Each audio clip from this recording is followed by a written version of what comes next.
Mel Gibson just got his gun rights back, and the internet's melting down like it's the apocalypse.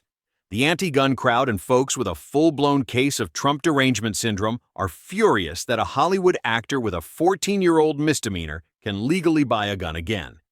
In this video, we'll talk about the facts behind his case, the legal process that made this restoration possible, and why many of us see this as far more than just a celebrity gossip headline. This goes right to the heart of how we view the Second Amendment, due process, and whether Americans are willing to offer people a genuine chance at rehabilitation. Mel Gibson is just the face the media has plastered all over the story, but the real debate affects everyone who's ever been slapped with a lifetime ban over something that happened years ago. Let's set aside the Hollywood angle for a second, because if we're being honest, a lot of us don't really care that the guy was in Braveheart or The Patriot. We just want to know if the government should have the power to strip someone of a constitutional right forever based on a single past mistake, especially if that mistake never rose to the level of a felony in the first place. Back in 2011, Gibson pleaded no contest to a misdemeanor battery charge involving his ex-girlfriend. No contest means he didn't publicly admit guilt, but he also didn't fight the accusation. In the eyes of the law, that's enough to count as a conviction, which triggered a federal firearm ban under what's known as the Lautenberg Amendment. Now, Lautenberg was passed in the mid-1990s with the stated goal of keeping guns out of the hands of people who commit domestic violence. That sounds good on paper, except it doesn't differentiate between serious, repeated abuse and lesser acts that still count as domestic violence under legal definitions. If you so much as plead out on a domestic-related misdemeanor, Lautenberg can lock you out of gun ownership for life. There's no tiered punishment. It's just a blanket ban that lumps everyone together. If you ask me, that's the root of why Gibson's restoration has become such a flashpoint. Whenever the media covers it, they try to tie him to scandal after scandal, his personal demons, his controversial statements, even his support for certain politicians, yet they skip over the actual question. Does a one-time misdemeanor deserve a lifetime ban? The law that says yes is the same one that's barred who knows how many Americans from ever picking up a firearm again, even if they turned their lives around decades ago. And that's why some of us are taking an interest in Mel's situation. If the man truly is a chronic menace, I'd be the first to say keep him away from guns. But it's been 14 years with no new charges, no repeated incidents, and no reason to think he's running around threatening people. Either we believe in giving folks a second chance, or we pretend that once you cross a certain line, you're forever branded as someone who can never be trusted. That's the real debate. Do we uphold a system that punishes people indefinitely for a single lapse, or do we acknowledge that there's a point where a person can prove they've changed? I'd love to know what you think about this, so let me know in the comments. Do you believe there's a place for lifetime bans, or do you think more cases should be evaluated individually after a certain amount of time? I'm genuinely curious to see where everyone lands on this. Some of us have seen headlines from known anti-Second Amendment woke news outlets like the New York Times screaming about how the Department of Justice has gone rogue, or that the actor's ties to former President Trump meant he received special treatment. But people forget Gibson wasn't alone in having his rights restored. The DOJ apparently approved 9 other petitions at the same time. We don't see their faces in the news, and that's telling. If it's just another American citizen regaining rights they lost for a misdemeanor, it's not sensational enough to sell. Yet, when you put someone famous in front of the camera, folks start pointing fingers and screaming about favoritism. Let's take a step back to see how his rights were restored in the first place. There's a legal avenue many people have never heard of. Congress wrote it into federal law years ago, 18 U.S.C. 925, subsection C. It provides a procedure where individuals who are federally prohibited from possessing firearms can petition the Department of Justice to get their rights back. There's supposed to be a thorough review of a person's current life circumstances, their criminal record, and whether they're likely to act in a dangerous manner.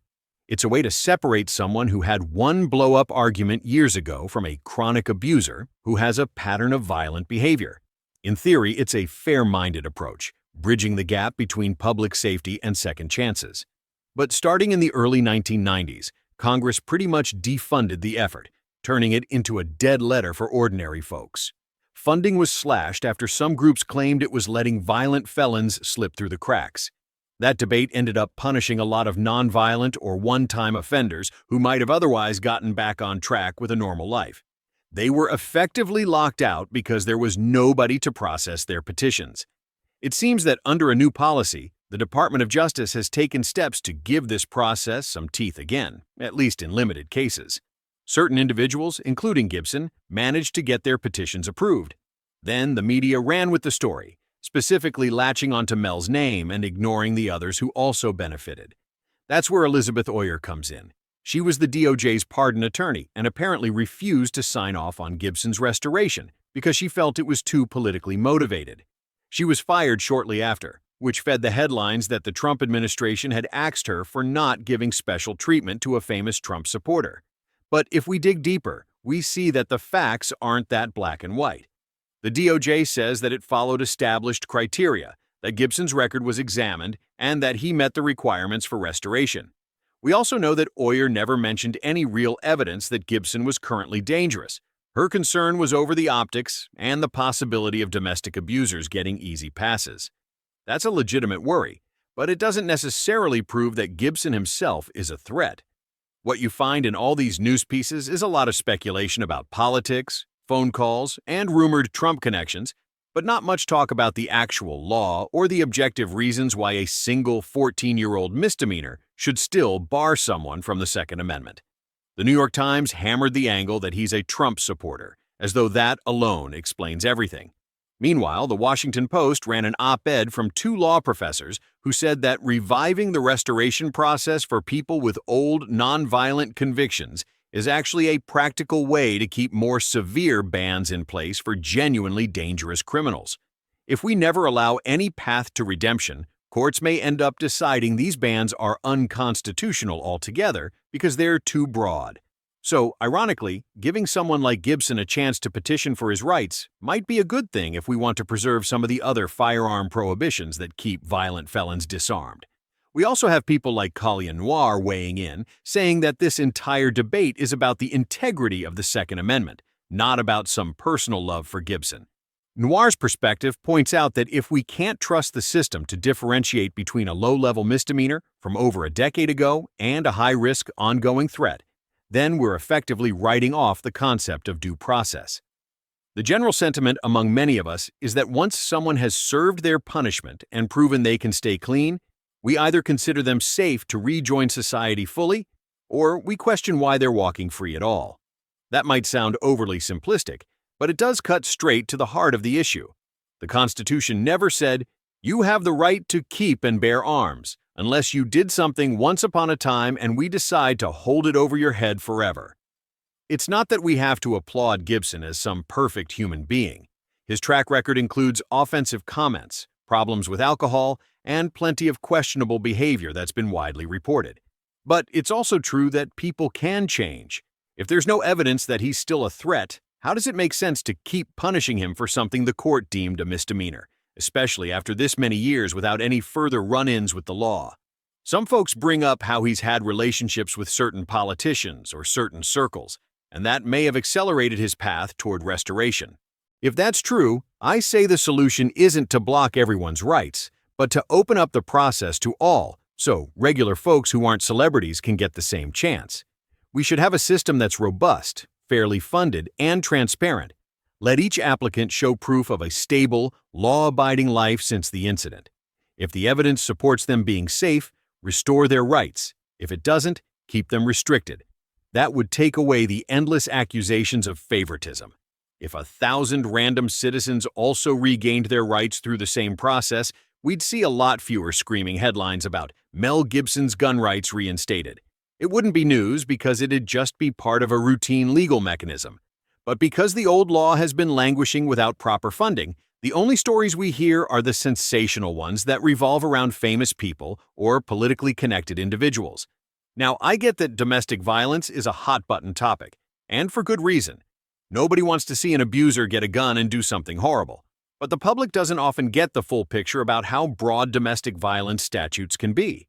A single push or minor scuffle can lead to a permanent ban.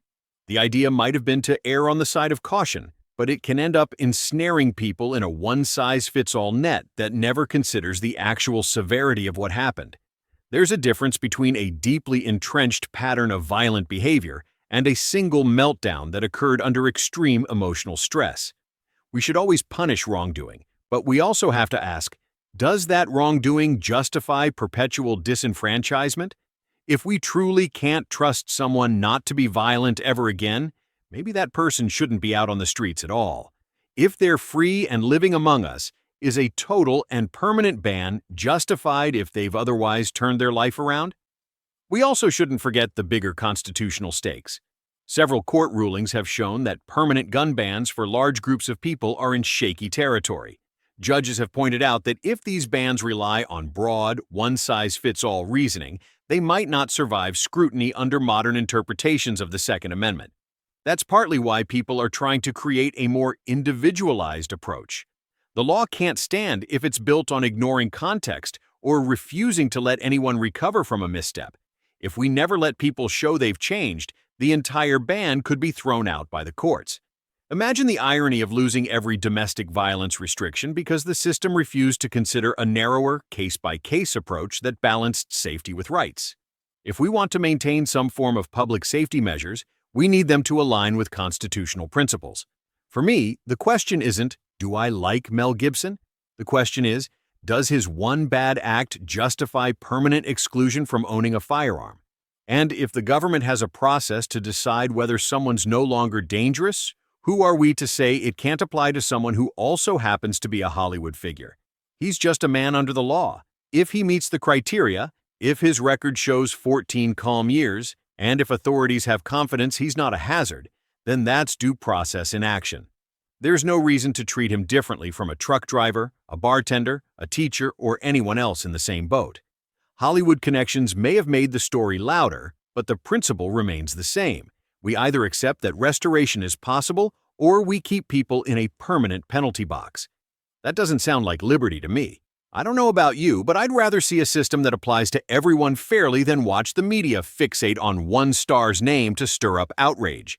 The big question is whether we as Americans think non-felon offenders who've done their time should ever get their rights back. If the answer is yes, then the focus needs to be on making sure the process is open, honest, and not reserved for famous faces. If the answer is no, we risk building a society that offers no redemption. But I'm always curious to know what you think. Comment below with your opinions, and don't forget to like, share, subscribe, and click on the bell icon for more videos like this one. Thanks for watching.